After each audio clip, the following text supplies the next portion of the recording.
नमस्कार। आपका अखबार के इस अंक में आपका स्वागत है। मैं हूं प्रदीप सिंह। एक हिंदी फिल्म का गाना है, शिकार करने को आए थे शिकार होके चले। कांग्रेस पार्टी और राहुल गांधी का यही हाल हो रहा है। पिछले 11.5 साल में राहुल गांधी कितनी बार शिकार हो गए, खुद अपने ही बनाए जाल में कितनी बार फंस गए, इसकी गिनती भी अब करना मुश्किल हो गया है। लेकिन शिकार हो जाना, राजनीति में हार जाना, राजनीति में पटखनी खा जाना, ये सब सामान्य बातें होती हैं।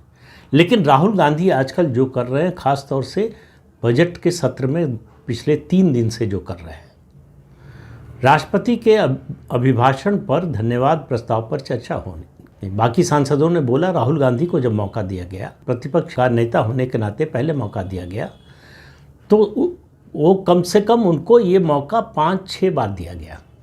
लेकिन किसी भी बार वो राष्ट्रपति के अभिभाषण पर नहीं बोले, उस विषय पर नहीं आए। वो एक अप्रकाशित किताब जो हमारे पूर्व थल सेनाध्यक्ष जनरल नरवणे साहब की है, जो छपी नहीं है, जिसके कंटेंट के बारे में कोई कुछ दावा नहीं कर सकता, और इस किताब की वेटिंग कर रही है डिफेंस मिनिस्ट्री। जब भी कोई राष्ट्रीय सुरक्षा से संबंधित मामले पर कुछ छपता है तो पहले उसकी डिफेंस मिनिस्ट्री और होम मिनिस्ट्री वेटिंग करती है कि ये राष्ट्रीय सुरक्षा के जो मामले हैं, जो जानकारियां हैं, वो बाहर न जाए। इस किताब को अभी डिफेंस मिनिस्ट्री से क्लियरेंस नहीं मिला है। राहुल गांधी इसी तथाकथित किताब के तथाकथित हिस्सों को लेकर संसद में बोलना चाहते थे। इस विषय पर पहले 2 वीडियो में बात कर चुका हूँ, इसलिए उन बातों को दोहराऊंगा नहीं। पहली बात तो ये है कि आज वो इस दावे के साथ आए संसद भवन परिसर में कि उनके पास ये किताब है। अब दूसरा सवाल उठता है कि अगर ये किताब है, छप गई है डिफेंस मिनिस्ट्री की परमिशन के बिना, तो जो पब्लिशर है और राहुल गांधी, दोनों पर ऑफिशियल सीक्रेट्स एक्ट का उल्लंघन करने का आरोप लग सकता है। उसके तहत मुकदमा चल सकता है और जो भी कानून में प्रावधान है उसके मुताबिक सज़ा भी हो सकती है। मैंने पिछले वीडियो में बताया था कल के आपको किस तरह से कांग्रेस ने मैक्सवेल की जो किताब थी, इंडियाज़ चाइना वार, जो 1962 के भारत चीन युद्ध पर थी, उसके बारे में ये धमकी दी थी कि अगर ये किताब छपी तो इस पर ऑफिशियल सीक्रेट एक्ट्स का उल्लंघन करने के आरोप में मुकदमा चलाएंगे। अब उसी कांग्रेस पार्टी के नेता ये काम कर रहे हैं। ये तो एक बात हुई। दूसरी बात जो मैंने अपने कल के वीडियो में कहा कि दरअसल उनका उद्देश्य क्या है, उसकी बात मैंने विस्तार से बताई है। दरअसल राहुल गांधी, फिर कह रहा हूँ, भारत विरोधी विदेशी ताकतों के हाथ का मोहरा बन चुके हैं और उन्हें इसमें कोई एतराज़ नहीं है, इस पर उन्हें कोई आपत्ति नहीं है। वो ये खेल खेलने के लिए तैयार है। उनकी शर्त एक ही है कि इससे नरेंद्र मोदी की छवि बिगड़नी चाहिए, इससे नरेंद्र मोदी की सत्ता को खतरा पैदा होना चाहिए, इससे नरेंद्र मोदी को सत्ता से हटाने का उनको अवसर मिलना चाहिए। लेकिन उन्होंने आज संसद परिसर में एक और कांड कर दिया। संसद परिसर में कांग्रेस और उसके साथी दलों के सदस्य और ख़ास तौर से वो सांसद जिनको बाकी सत्र के लिए लोकसभा अध्यक्ष ने निष्कासित कर दिया है, सस्पेंड कर दिया है, वो मकर द्वार पर, जो मुख्य द्वार है प्रवेश का संसद भवन का, वहाँ बैठे हुए थे।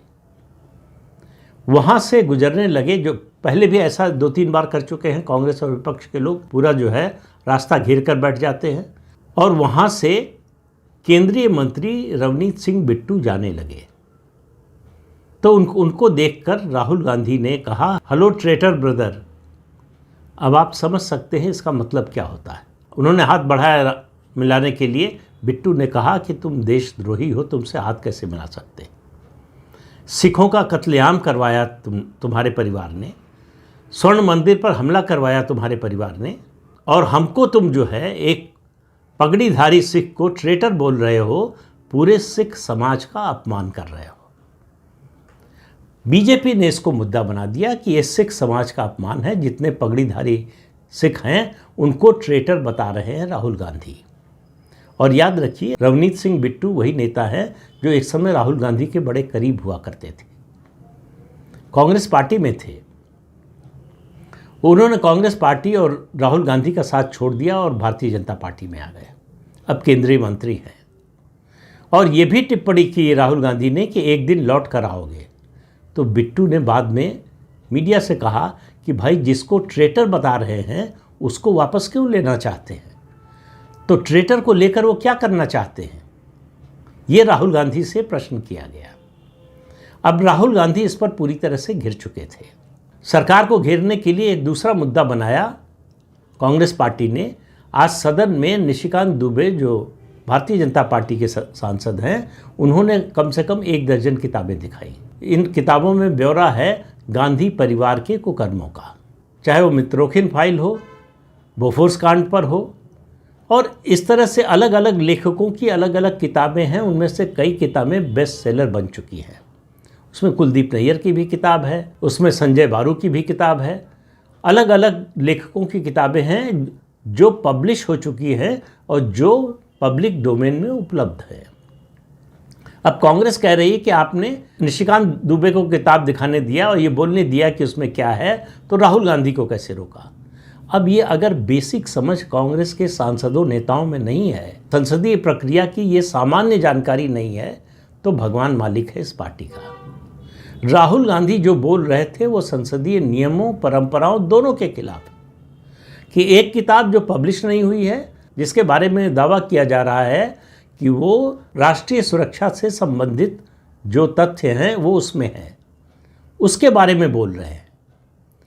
और संसद में नियम ये है कि आप किसी किताब को, पत्रिका को, अखबार की कतरन को उसका उद्धरण दे सकते हैं, उसको कोट कर सकते हैं, बशर्ते कि जिस विषय पर चर्चा हो रही है उससे वो संबंधित हो।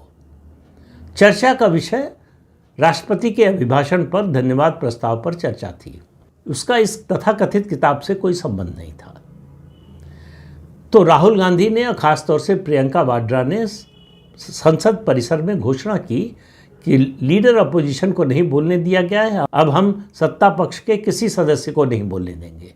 कल शाम को 5 बजे प्रधानमंत्री को लोकसभा में राष्ट्रपति के अभिभाषण पर धन्यवाद प्रस्ताव पर चर्चा का जवाब देना था। समय तय था, प्रधानमंत्री समय से सदन में पहुंच गए, सदन में आकर बैठे, भाजपा के सदस्यों ने ताली बजाकर, मेज बजाकर, थपथपाकर स्वागत किया। उसके बाद कांग्रेस और विपक्ष के सदस्य बड़े आक्रामक तरीके से उनके और गृह मंत्री की ओर बढ़ने लगे और ज़्यादातर सदस्य हाउस के वेल में आ गए। ऐसे में पीठासीन अधिकारी के पास कार्यवाही को स्थगित करने के अलावा कोई विकल्प नहीं था और कार्यवाही लोकसभा की पूरे दिन के लिए स्थगित कर दी गई। ये पहला मौका है भारत के संसदीय इतिहास में जब प्रधानमंत्री को बोलने नहीं दिया गया। अब बीजेपी ये भी मुद्दा बना रही है, क्योंकि राष्ट्रपति द्रौपदी मुर्मू एक आदिवासी समाज से आती हैं, इसलिए एक आदिवासी समाज की महिला जो राष्ट्रपति है उसके अभिभाषण पर धन्यवाद प्रस्ताव पर प्रधानमंत्री का जवाब नहीं होने दिया कांग्रेस पार्टी ने। और उसके अलावा रवनीत सिंह बिट्टू का मामला तो बन ही चुका है। तो कांग्रेस एक एक करके अपने ही बिछाए जाल में घिरती जा रही है। उसके पास मुद्दे हैं नहीं, जो मुद्दे उठाती है उसको पता चलता है बाद में कि ये उसी के खिलाफ जा रहे हैं। तो इस एक अनछपी किताब को मुद्दा बनाने के चक्कर में गांधी परिवार के बारे में जितनी किताबें छपी हैं, जितनी चीज़ें छपी हैं, उन सब की चर्चा सदन में आ गई। निशिकांत दुबे ने मित्रोखिन फाइल के बारे में ये भी बताया कि किस तरह से कांग्रेस के लोग, सरकार के उनके मंत्री किस तरह से केजीबी के पेरोल पर थे। ये सब उसमें छपा हुआ है। कितना सही है कितना गलत है किताब जाने, लेकिन इनमें जितनी किताबें दिखाई निशिकांत दुबे ने, उनमें से किसी पर प्रतिबंध नहीं लगा है और सब छपी हुई किताबें हैं और सब सार्वजनिक रूप से उपलब्ध किताबें हैं। तो राहुल गांधी का जो आचरण है, देखिए, एक संसदीय मर्यादा होती है और एक सार्वजनिक जीवन में आचरण की मर्यादा होती है। दोनों को राहुल गांधी ने ध्वस्त कर दिया। उनकी नज़र में किसी के प्रति उनके मन में आदर का भाव या किसी के साथ आचरण में मर्यादा का ख्याल बिल्कुल नहीं रखा जाता। वो मैं बार बार जो बात कहता हूँ और राहुल गांधी अपने व्यवहार से उसको साबित करते हैं कि वो अपने को एंटाइटल्ड समझते हैं। उनको लगता है कि ये नियम कानून, ये परंपरा, ये सब कुछ दूसरे लोगों के लिए बने हैं मेरे लिए नहीं है। वो चाहते हैं कि जब वो सदन में खड़े हो जाएं तो उन्हें बोलने दिया जाए, जिस विषय पर चाहे उस पर बोले, जितनी देर चाहे उतनी देर बोले, और जो वो बोले उसके समर्थन में वो कोई प्रमाण नहीं देना चाहते। निशिकांत दुबे ने जो किताबें दिखाई उनको ऑथेंटिकेट किया और सदन के पटल पर रखा, यानी अगर कुछ गलत कहा है तो उसके लिए वो जवाबदेह होंगे। राहुल गांधी वो उस किताब को ऑथेंटिकेट करने को तैयार नहीं हुए। वो जिस पत्रिका या अखबार की कतरन पढ़कर सुना रहे थे उसे भी ऑथेंटिकेट करने को तैयार नहीं हुए। तो कुल मिलाकर कोशिश राहुल गांधी की ये थी कि प्रधानमंत्री नरेंद्र मोदी, भारतीय जनता पार्टी और केंद्रीय सरकार को घेरा जाए, और नतीजा ये हुआ है कि वो खुद घिरते हुए नजर आ रहे हैं। उनका जो व्यवहार है वो आज तक भारत में किसी नेता प्रतिपक्ष, चाहे वो मान्यता प्राप्त हो या गैर मान्यता प्राप्त, उसने इस तरह का आचरण कभी सदन में नहीं किया। राहुल गांधी जिस तरह की भाषा बोलते हैं प्रधानमंत्री के लिए, संवैधानिक पदों पर बैठे लोगों के लिए, अपने साथी सांसदों के लिए, वो निश्चित रूप से बहुत ही घटिया भाषा का इस्तेमाल करते हैं। वो गली मोहल्ले के जो नेता हैं, छुटभैया नेता जिनको कहा जाता है, वो भी इस तरह की भाषा नहीं बोलते अगर उनसे कोई उम्र में बड़ा हो या अनुभव में बड़ा हो।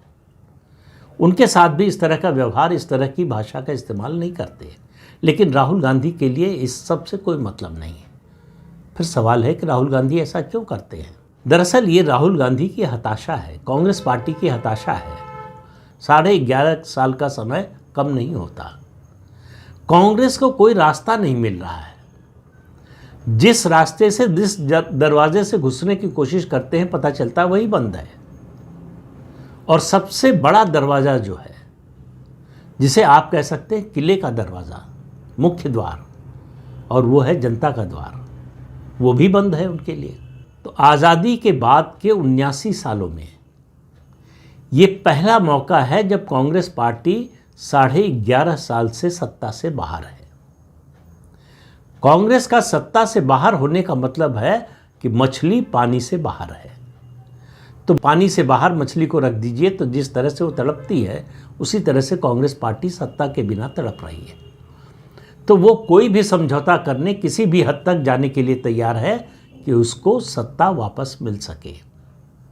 लेकिन इस देश की जनता तय कर चुकी है कि कांग्रेस को सत्ता नहीं सौंपनी है।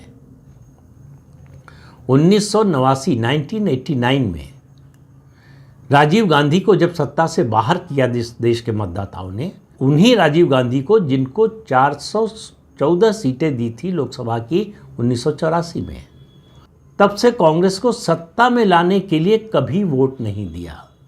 2 बार कांग्रेस सत्ता में आई है उसके बाद से। 1991 में कांग्रेस 242 सीटों तक पहुंची, वो इसलिए कि पहले फेज के चुनाव के बाद राजीव गांधी की हत्या हो गई। उसकी सहानुभूति मिली, इसलिए कांग्रेस की सीटें बढ़ गई। उसको बहुमत नहीं मिला, लेकिन सिंगल लार्जेस्ट पार्टी बन गई। तो कांग्रेस ने अपनी सत्ता को बचाने के लिए क्या किया? सांसदों की खरीद फरोख्त। पहली बार इस देश के इतिहास में, पहली बार इस देश के इतिहास में 2 बार सांसदों की खरीद फरोख्त हुई है। दोनों बार कांग्रेस ने की है। झारखंड मुक्ति मोर्चा कांड आपको याद होगा। झारखंड मुक्ति मोर्चा और कुछ दूसरे छोटे दलों के सांसदों को खरीदा गया बहुमत जुटाने के लिए। तब सरकार बची और ये मुद्दा गया सुप्रीम कोर्ट में। सुप्रीम कोर्ट ने माना कि सांसदों की खरीद फरोख्त हुई, ये साबित हुआ, लेकिन कहा कि चूंकि सदन के अंदर सब कुछ हुआ, इसलिए हम इस पर कोई सजा नहीं दे सकते। सुप्रीम कोर्ट के इस फैसले को बाद में, कई साल बाद, दूसरी बेंच ने पलट दिया कि अगर भ्रष्टाचार होता है तो सदन के अंदर हो या सदन के बाहर, उसके लिए जवाबदेही तय होगी। मुकदमा चल सकता है, सजा दी जा सकती है। लेकिन उससे पहले एक बार और खरीद फरोख्त हो चुकी थी। 2008 में जब लेफ्ट पार्टीज ने समर्थन विड्रॉ कर लिया अमेरिका से न्यूक्लियर डील के मुद्दे पर, तो फिर अल्पमत में आ गई कांग्रेस की सरकार। मनमोहन सिंह कहने को उस समय प्रधानमंत्री थे। फिर खरीद फरोख्त हुई।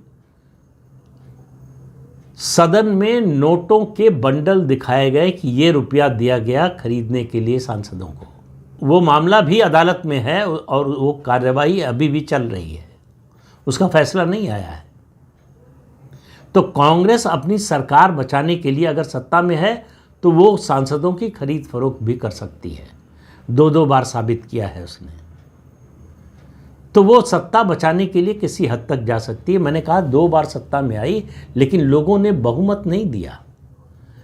तो 1991 में तो राजीव गांधी की हत्या की सहानुभूति में सीटें बढ़ गईं, लेकिन 2004 में जब दूसरी बार उसकी सरकार बनी तब 1991 जितनी सीटें भी नहीं मिली, उससे लगभग 100 सीटें कम मिली। 143 सीटें 143 सीटें मिली थी कांग्रेस पार्टी को 2004 में, और बीजेपी जो उस समय सत्ता में थी उसको 137 सीटें, मतलब कुल 6 सीटों का अंतर था। कांग्रेस को समर्थन करने वाली रीजनल पार्टीज ज़्यादा मिल गईं, इसलिए उसकी सरकार बन गई। इसलिए नहीं कि जनता ने मैंडेट दिया था। ये बात मैं इसलिए कह रहा हूँ कि कांग्रेस पार्टी को उसके बाद कभी बहुमत नहीं मिला लोकसभा में। भारतीय जनता पार्टी 2014 और 2019 में पूर्ण बहुमत से, और इस बार बहुमत से थोड़ा पीछे, फिर भी सबसे बड़ी पार्टी के रूप में। और सबसे बड़ी पार्टी और दूसरे नंबर की पार्टी का अंतर से आप समझ लीजिए कि मैंडेट क्या था। भारतीय जनता पार्टी को अकेले 240 सीटें मिली, सहयोगियों के साथ पूर्ण बहुमत मिला। कांग्रेस पार्टी को अकेले सिर्फ 99 सीटें मिली, 100 के आंकड़े पर भी नहीं पहुंच पाई। और ये लगातार तीसरा लोकसभा चुनाव था जब कांग्रेस 100 के आंकड़े को पार नहीं कर पाई, या 100 के आंकड़े तक नहीं पहुंच पाई। राहुल गांधी का ये जो आचरण है, संसदीय आचरण और सार्वजनिक जीवन में उनका जो अमर्यादित आचरण है, वो कांग्रेस पार्टी को और नीचे ले जा रहा है। रवनीत सिंह बिट्टू के साथ उन्होंने जो व्यवहार किया है, सिखों पर जो टिप्पणी की है, प्रधानमंत्री पर जो टिप्पणी की है, जिस तरह से राष्ट्रीय सुरक्षा के मुद्दे को खिलवाड़ बनाया है, जिस तरह से राष्ट्रीय सुरक्षा के मुद्दे पर देश के दुश्मनों को मदद पहुंचाने की कोशिश की है, वो सब जनता देख रही है। ये पब्लिक है, ये सब जानती है, और समय आने पर जवाब देती है।